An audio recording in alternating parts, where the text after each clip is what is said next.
guys, my name is Gabby. Welcome back to my channel, and today I have my sister, Rachel. And today we are here to discuss our favorite movies of 2019.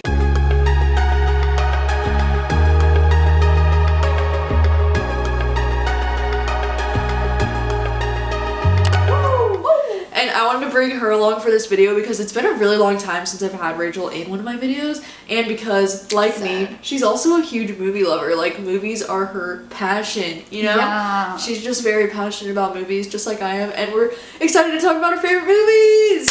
Before we start, we did want to mention some movies that we have not gotten the chance to see yet, because otherwise I feel like they would have made this list potentially.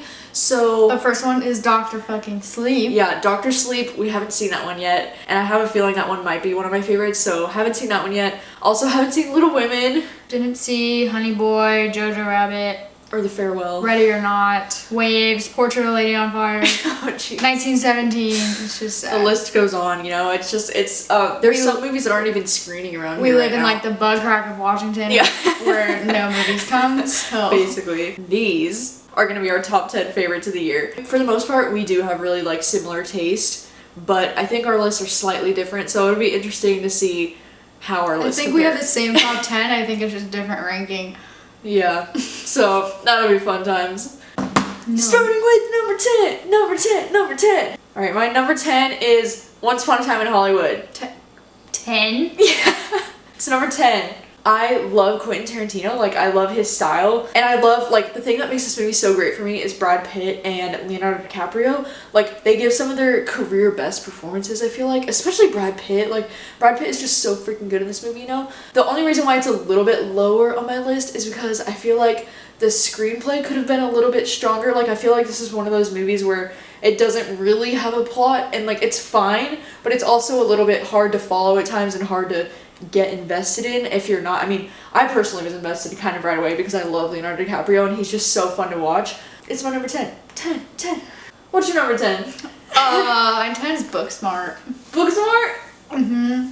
I love how one of the characters is lesbian and the girls are like, the way they actually talk like real teenagers, and they're goofy and cute and had a good soundtrack. Yes. And it's directed by Olivia Wilde. Yes. Debut, like freaking amazing. My number 9 is Bombshell. So this one is one that we just recently saw, like not too long ago, but this movie just like affected me so much. And I know that this movie's kind of controversial right now because some people don't really like what it's doing, and maybe some people, like, I definitely do have some issues with the editing. The directing of it isn't always great, but I feel like the story is really important, and the story just is really relevant right now, and it really moved me, and especially to know that this is a true story and like these things are happening in the workplace. I just feel like this movie's so important, and these performances really moved me, like especially Charlize Theron and Margot Robbie. Like, I feel like they gave some of their best performances that I've seen, and it's just gut-wrenching. Like, this movie had me bawling my eyes out in movie theaters, so yeah. What is your number 9? Mine's Long Shot. Long Shot! Yeah. I love this I don't know why all movie. like the comedies are like last right now, but Yeah. Seth Rogen's actually like good in this movie, like really good. He is good. The writing is like clever. It's not like other rom-coms, I feel like. I really like Charlize in it. I think she's super really fucking cute. badass and cute in it. And it was like really funny. Like the jokes actually landed. It didn't show everything in the trailer. I was literally laughing like the whole way through the movie. It's not like a typical rom-com, so if you're like hesitant about it, I would seriously watch it because it's so freaking cute. And their chemistry's good in it, like who would have guessed? And I they're really liked cute. it. Yeah. It's like a Knocked Up, but like more But like fancy. political. Yeah, but like politically correct and like Yes. great. Number 8 is Frozen 2. Oh, wow. Because I'm a basic bitch. I know, I loved fuck? I love Frozen 2. Love Elsa. Elsa is a bad bitch, okay? And I love the like sister relationship between Anna and Elsa in this movie. I feel like their relationship was good in the first movie, but I feel like it's even more powerful and strong in this movie because Elsa's like really looking out for Anna, and it's just so cute. And I love the fact that Elsa does not need a romantic love interest to be an interesting female protagonist. I just feel like Elsa is like one of the best, and I know some people think she's overrated, but like I just really genuinely love Elsa, and I love the Frozen. Like, I love the music in this one so much. Olaf's always a breath of fresh air. Oh my god, Olaf was Really so cute. funny. His line of Samantha in this movie freaking killed me. Like, I was my dying. Like, it's so funny. So good. Number 8. Oh, Ad Astra. Ooh. I know. I loved Ad Astra. And I think what made it even more special was it kind of came out of fucking nowhere. And, like, I don't think anybody saw it. And, like, sci-fi, like, space movies are, like, my favorite thing ever. Like, you know, First Man and, what are the other ones? Interstellar, yeah, Arrival. Interstellar, Arrival. Like, any sci-fi space movies, like, are just The best. I feed The off of best. them, and of course Brad Pitt just had to do this. And like, this isn't a spoiler or anything, but like, what it actually does, like showing a near future on the moon. It has like subway on the moon, like it's like an airport, and it's like you can go get first class ticket to the moon. It's like realistic, but like far future kind of, but it's like it's not as like insane as like Avatar or something where you're like, what the fuck it is feels like real. that's way too futuristic. I'm never gonna see that in my lifetime. This feels like 50 years maybe even like less than that, and like it was just really clever because I feel like it explored more space things that other space movies haven't yet. And I just really loved Brad Pitt in it. He was so fucking good. So my number 7 is actually Booksmart. Because I really loved Booksmart. It's probably my favorite comedy that I saw in 2019, and I feel like Booksmart is so special to me because I relate to it so hard because I feel like I was just like these girls in high school. Like I never did anything like crazy in high school, and I like never cared about partying or like hanging out with the popular kids. And like I just love that they're like so shook that like they've spent their whole lives trying to be like these good people just to and learn. They're going like, to the same college. yeah, everyone else is going to the same college as That's them. so And stupid. it's like the best premise for like a comedy for me. I just loved these two so much. Like these two girls freaking are incredible together. They have like the best comedy chemistry ever, and Beanie is going places. Like she is so good. Like she's Lady so Bird, funny. she was funny. This movie's so feminist, which I really love. Like I just love it. It's so funny. It's so good, and I'm just trying to push this movie on everyone. And it really you know? captures like friendship. Yeah, you know what I mean? the Like, friendship is so like the genuine. friendship is really cute, and like how they stick together like no matter what, because they all like they're all each other has, and like it's just so cute. So like cute. it's so memorable, and like it's one of those like coming of age movies, like Edge of 17, like just memorable, like through the Memorable year you'll remember movies. that. Like Perks of Being a Wallflower, Booksmart, like it's in there. Yeah, it's in there. the clip. It's okay? in the elite teen movies. What is your 7? Us. Oh! I loved Us. I had to go see Us in the movies by myself because this big was too scared to go see it all the way in March. So I had to go see it with my freaking boyfriend that was terrified, and I felt like I was the only one that had like a legitimate reaction to this movie because I was immediately dissecting it and just being like, holy shit, dude, this has so much to say. If you go in deeper, just not expecting some average horror movie, it's obviously like Get Out, like it just dives so much deep. Like it's way deeper than like just some doppelgangers, okay? Like this movie is incredible. The music is so good. So good. Lupita is like freaking. I'm actually like really pissed off that she's not getting like as much credit at these award shows, and like Us is kind of being shut out in like music, directing, like screenplay, everything, and Lupita especially. Like what the fuck? I know she got nominated at the SAG Awards, but like that's pretty much it. Dude, she was incredible. She played 2 different people too. Like she played her doppelganger who was like, holy shit, like unhinged, and then she played herself like in the movie. I mean, not herself, but you know. Yeah, like the symbolism with the rabbits and like the music and the color red, like how he uses that in like some scenes. So my 6 is actually Ad Astra. Which we've already talked about, but I just want to emphasize that, like, what she was saying, like, I freaking love sci-fi movies. I kind of, like, I live for, like, psychological space movies. And I feel like I love space movies that are more focused on the characters and the psychology of their mental health as opposed to, like, the outer space stuff, you like know? Blade Runner. Yeah, because I do love, it feels very Blade Runner to me at times with the way they're, like, constantly checking on his mental state. This movie's about him going on this space mission to Neptune to like discover his father, and like his father was on this trip to Neptune when he was a kid and he thought his father had died, and now he's on this trip to Neptune, and I've just never seen a movie like this before. Like it's so interesting. What's your 6? My 6 is actually Bombshell.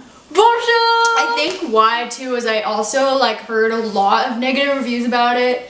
So I went in with like this kind of like low expectations. Maybe I mean, like, I don't normally give a shit what people think. I normally just go into movies like, this is my opinion. I don't care. Yeah. But, like, what the fuck? Dude, this movie's good, okay? Like, yeah, like you said, some editing issues. But, like, if you're actually watching movies for story and you don't care about things like direction and editing, then I really think you should see this movie. And, like, it's kind of sad that, like, not a lot of people are supporting this because of what women go through in workplaces. And, like, these 3 girls are, like, so badass. And, like, I just freaking love and adore this movie. I obviously love Margot. Like, she's one of my favorite actors, like, ever. I think that she always, like, does so much with her characters. And this movie just proves that. Like, she, like, literally comes out of nowhere, too, in the movie. You just think, like, okay, like, great, like, Margot's playing this, like, Barbie doll, like, she's cute, she's hot, she's beautiful, whatever, right? And then, like, these scenes keep happening, her story keeps unfolding, and you're just, like, breaking apart. Like, I can't believe that real women have to deal with this. And, like, I'm just happy that Margot and all these women, like, were able to show these stories and, like, are giving a voice to all these other women. Oh, like, I'm so mad about everyone being like, nah, like, oh my god, no, it's good. Okay, no, Kate like, McKinnon's really good. Yes, she's so good. Yeah, she's good too. My number 5 is gonna be A Marriage Story. This movie gutted me emotionally. I was like a sack of potatoes after this movie finished. I was like, why? And you know, this movie, I'm surprised for how deep this movie hit me because I have parents who are still together, and I've been lucky enough that divorce hasn't had a major impact on my personal life. I can't even imagine. But holy shit, dude, crushed my soul. And it kind of reminded me of Blue Valentine in the way that it just kind of like deflated my balloon of all hope of marriage. It just made me like, wow, what is the point of life? But it's so great. You know, it's so great. Adam Driver is like, this is probably his career best in my opinion. I think he's fucking so phenomenal. He's so good in this movie. Like, and Scarlett Johansson is also like, this is probably the best I've ever seen her in a movie. And they're just so real. They're so freaking real, and they're so good. Like, the scenes when they go like head to head, oh my god, like freaking incredible. Like, they both deserve Oscars, and they're both just amazing. My number 5, Knives Out! I freaking love this movie. And you know what's funny too is I saw the trailers and I was like, okay, like, obviously this is gonna be amazing. Okay, look at this fucking stellar cast. First of all. Okay, but then also I was like, okay, it's getting raved at TIFF. Like, it was getting like really talked about. Everyone was like, oh my god, maybe Oscar buzz. Like, I was like, holy shit, I didn't think we'd go there. Okay, the actual plot was good. You couldn't predict anything, okay? And like, I kid you not, like, all these actors played their characters so well that like, I totally forgot that I was like actually watching like fucking Anna de Armas or like Chris Evans. Yeah, like, what is happening, dude? Like, and Daniel Craig, like, what the fuck was that accent? Okay, that was so good. I was like, what am I watching? Like, I totally forgot he's like James Bond or like whatever the fuck. I thought he came straight from Kentucky. Like, it was insane. Like, this movie was so good and so fun. Yeah, mystery movies are already good as they are, but like, I've seen it twice now, and like, I caught some other things like on the second time, but like, I feel like this definitely has a rewatch factor. Like, you can watch it over and over and over again. And I definitely feel like it's gonna be like, for me, like a Thanksgiving movie. Like, I'm just gonna watch it on Thanksgiving. I don't know why. Oh my god, I just love this movie so much. It's so good. My number 4 is actually Us.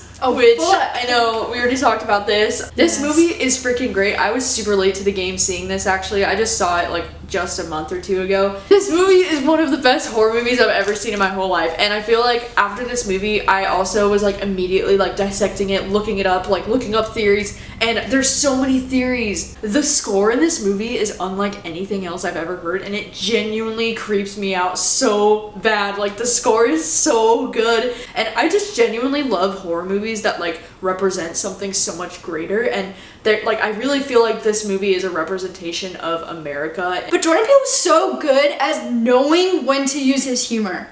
Okay, because it's a good icebreaker when things are getting too fucking intense and you're like then he's like has this like hilarious person in it or a hilarious joke. He's smart at knowing when to really back in. His writing is always really good. Like, he's so good with balancing his humor and horror. It's like insane. I've never seen a like director and writer be able to do that so well. My 4 was actually Marriage Story.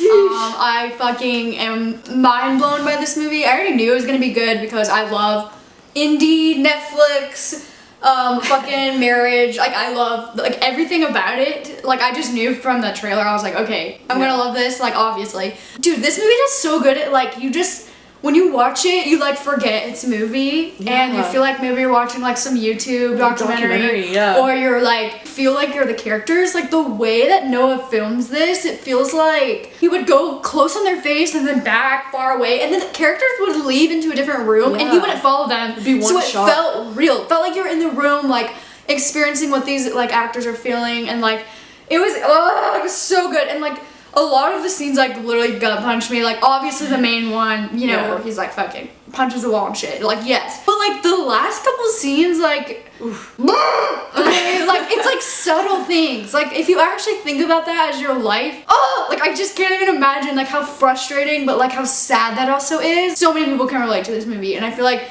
maybe that's why it's so hard for people to watch, which I completely understand because it's like touchy at those little moments. But number 3, getting into the top 3. My number 3 is Knives Out. Woo! Which I know we already talked about this movie, but oh my god, I loved this movie. I'm a huge fan of like thrillers and mysteries, and like those are some of my favorite things to ever like read about, you know? So like I don't think I've ever loved a thriller mystery movie though as much as I love this one. The writing is just so clever. Like the writing is so smart, and it really understands these characters. Chris Evans in that cable knit sweater is reason enough alone to put this movie on your top 10, okay? Wow, Chris Evans did that. I feel like it's really gonna launch Ana de Armas' career, even though I've already loved her for Blade Runner. She's in one of my favorite movies of all time. But I feel like now this is gonna be really good for her career. Like she's really just gonna take off after this. Like she's so good in this movie, and she's definitely the standout, but I feel like this whole cast is just incredible together. They just work so well together, and there's nothing I love more in movies than to watch a rich family just kind of like fall apart. Yeah, it's get what they deserve. Best. It's the best, okay? Okay, what is your number 3? Once Upon a Time in Hollywood. Hence the Tarantino shirt. Why, you ask? Why? This is like probably the most quotable movie for me, okay? I came out of this movie just like quoting fucking hippies and fucking like don't cry in front of the Mexicans, dude. I was like sobbing laughing, okay? And like when he's like, it's official, I'm a has-been. He's like, you're right fucking down, don't ever forget. Okay, like this movie is so weird and funny, and it's just like so memorable. Like I love when she's like, this is the best acting I've ever heard, and he like literally's gonna cry, and like how Leonardo DiCaprio is able to go from like acting to his bad acting to his like trying out acting to like acting. It shows, you know, it's like acting on acting on acting. Like he's so talented, and like yes, of course Brad Pitt does fucking like the cast of this movie really like makes this movie great. Yes, like he's smart, he's cool, he's fucking like knows he's a bad bitch, okay? And I love this whole like you don't know if he like killed his wife or not. Mario obviously just like stunning, breath of fresh air, Sharon Tate. Like her sister even said that she reminded her so much of Sharon Tate. Like she cried when she saw her like in costume, and like she's just so like subtly beautiful in this movie, and it was such a breath of fresh air just seeing her like graze as fucking Sharon Tate, and then it would be like these funny awesome scenes, and then it would be like her, and then it would be like this movie is like such a good like it's just so beautiful, like the way it flows, and like I love the directing, and the writing is obviously so good, and I'm obsessed with it, and it has so much character and spunk, and like the music is good. The ending. Yeah, the ending, like oh my god, I know like it's classic Tarantino. Yeah, he goes fucking savage, and it's just epic, and like oh my god, one of my favorite scenes of the two, it was like so like doing the blowtorch, and she's like, anything we can do about that heat? It's so ridiculous. Leonardo DiCaprio's accent. If it wasn't Leo, it would be stupid. Yeah, but because Leo it's Leo, is just great. He's so freaking funny. I think we have the same number 2 and 1. Do we? All right. Well, so do you want to say second? My number 2 movie of 2019 is Joker. Yeah. Oh my god, we did. Yes. Joker is freaking incredible. Okay, it's so good. Joaquin Phoenix gives a really freaking incredible performance in Joker. I feel like his performance was so good. It made you so uncomfortable to watch him, and he I felt that shit like in my stomach. Yeah, like I was like, whoa, like this is whoa. Like when he was like laughing and then he couldn't breathe, I was like, it was very unsettling. Like I was very disturbed. Yeah, like right off the beginning, the first scene, he's just sitting there laughing. You're like, okay. Yeah, it's very disturbing, and he does a really great job though at making you empathize with his situation, which is like a really difficult thing to do, I feel like, with a character like this, but he really just makes you sympathize with him and feel bad for him. It really forces society to take a look at what we're doing to support people like this, and it really like makes you question like your own personal shit, and it really just like hits you in the face with it, you know, which I really love about this movie. I feel like this is like the best Joker origin story that we're ever gonna see, because I've always loved the fact that the Joker is kind of this anonymous character that could be anybody, you know, but I do love this origin story. I feel like it's very true to the character. I'm a huge Joker, like Harley Quinn fan. I've always loved the comic books. Like, this movie does such a great job at like knowing it's not a comic book movie world, but it gives you so many Easter eggs. Yeah. Just to like the fans that like know, Yeah. like are just like can reach out and just be like, fuck yes, but also like still know it's like, okay, it's not a comic book movie, but like, like it has those moments when you're like, like And you're like looking at other people like realizing what is happening, but also the fucking music like makes me like get goosebumps and like want to die, but like. I was so glad it won Best Score at the Golden Globes, because this score is like one of the best, I feel like. It's so good. eerie. It's so good. Okay, like you're like, oh my god, when is he gonna blow, dude? Yeah. Like this whole movie, you're like, oh god, like nobody's helping him. Every single day something happens to him, and you're like, oh my god, like I can just feel this. Like no wonder he becomes no wonder he becomes the Joker. Like no wonder, like nobody fucking cares about him. The ending gives me like all of the feels. It gives me like freaking chills it goes all over full my blown body. Joker after that. It knows it's like this comic book amazingness at the end, which I am like happy about, because like you can't just sweep the Joker under the rug. Okay, if you're gonna do this character, you're gonna do it fucking justice. Okay? And like it did. No, the scene on the stairs is like literally one of the best freaking scenes I've ever seen with my eyeballs. Yeah, like it's the so last iconic. like 15-20 minutes is just like. And the taxi driver vibes of this movie. Okay, this movie has such like old Martin Scorsese vibes, which I just love. The costume. It really pushes the limit, you know? Costume felt real, but also like fucking kind of weird. I loved the Joker suit. I thought it looked like new and fresh and different, but it was still like classic. Yeah, to the there was Joker. like no purple, but I loved all the green still. The red. Yeah, the red. Number one. All right, number one.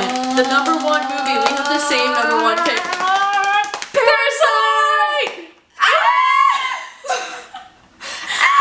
We actually saw this movie when we were in New York on a trip in November. God. Thank God, because it's not playing anywhere else. And if you didn't know, Gut-wrenching. this is a Korean movie by the great director Bong Joon-ho. Am I saying that right? Bong Joon-ho. Bong Joon-ho. It's freaking amazing. He directed Okja, which I also really enjoyed, but this movie's just its own animal.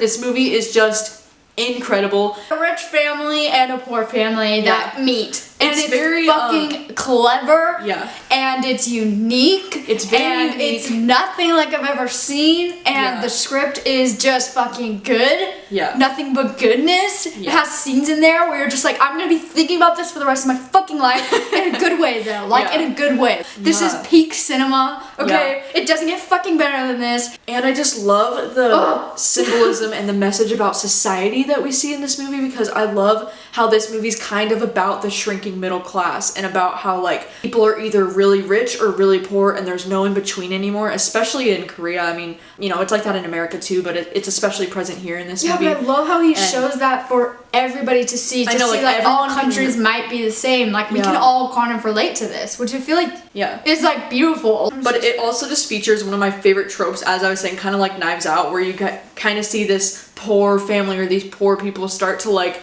take apart the rich family or like ruin the image of the rich family or whatever it is like that. It's or just make them see their ways, what they don't have to deal with. Yeah, and the symbolism with windows in this movie is like clever as fuck. Bald at the end, okay? No, I was bawling my eyes out in the last shot. That is like one of the best last shots. Like it gives me goosebumps. It's like, and the build up towards that last scene is like, the build-up is incredible. It almost felt like Tarantino style with like the build-up and the anticipation towards the final scene. Like it was just so investing. So good. It was so well done. And this family is just so entertaining to watch. I really love their chemistry. Like they felt like such a real family. The comedy in this movie is also really great. It's very dark comedy, which I just absolutely love. Like that is my jam right there. It's just it's so good. So good. So good. Everyone needs to see this movie because it needs to win Best Picture at the Oscars, and I think it's so deserving of Best Picture because it's so unique. Find it somehow, okay? You need to see this movie. Yeah. You need to go buy it on Blu-ray. You need to fucking like get this in your brain. All right. Those are all of our favorite movies of 2019. Yes. Was there any surprises on this list? Probably not. And I mean, as we said, we still haven't seen some movies that could have potentially been in these top 10 movies, like the ones we mentioned earlier. Yeah. But, you know, I will link down below both of our Letterboxd accounts so that you can see our updates if we ever do eventually get around to seeing these movies. I post reviews pretty regularly on my Letterboxd. I haven't posted a review in like a year. Oh. I don't actually I can't keep up with reviews, but like I love making lists. She's got a lot of lists. I made a list for my favorite movies of the decade, which is beautiful because it's color coordinated. Ooh. Okay. But I will link those down below if you're interested in following us on Letterboxd. Please let us know what were some of your favorite movies of 2019. Do you also share some of our favorites? Are you going to see Parasite? Because that is a very important question. Have you already seen it? Yeah. And if not, when will you be seeing it? And is it your favorite? Yeah. What is your number one favorite movie of 2019? I'm curious to know. So we're gonna go. Okay. Thank you guys so much for watching as always, and I will see you guys very soon with a new video. Bye!